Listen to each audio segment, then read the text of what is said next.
CMM আদালতে যাত্রাবাড়ি থানার একটি মামলায় তদন্তকারী কর্মকর্তা সাবেক ফ্যাসিস্ট সরকারের অন্যতম সহযোগী এবং অবৈধ এমপি মন্ত্রী সালমান এফ রহমান এবং সাবেক অবৈধ আইনমন্ত্রী এমপি আনিসুল হককে তদন্তকারী কর্মকর্তা একটি উপদেষ্টা মামলায় 16 দিন সারার জন্য পেপার দেখানোর জন্য বিজ্ঞ আদালতে উপস্থাপন করে। যেহেতু এই মামলায় আসামিদ্বয় এই মামলার এজাহার নামে আসামি, বিজ্ঞ আদালত মামলার পর্যালোচনা করে এবং দরখাস্ত পর্যালোচনা করে তাদেরকে এই মামলায় গ্রেপ্তার দেখা। এছাড়াও আরেকটি মামলা, এটা মামলা থানা একটি মামলা, আপনারা জানেন যে আলোচিত একটি মামলা। এই মামলার আসামি এনায়েত করিম চৌধুরী, সে বিদেশি একটি গোয়েন্দা সংস্থার পক্ষে বাংলাদেশে আসে।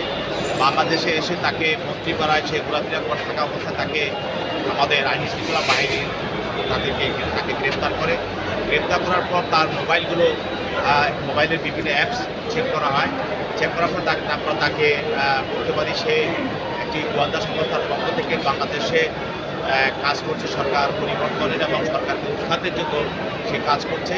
এবং তার মোবাইল থেকে আমরা তার এখানকার যারা সহযোগী গোলাম মোস্তফা আজাদ এবং রিফাত আজহার আলী এবং কাজী মাহমুদুর রশিদ, তাদেরকেও আমরা গ্রেপ্তার করি।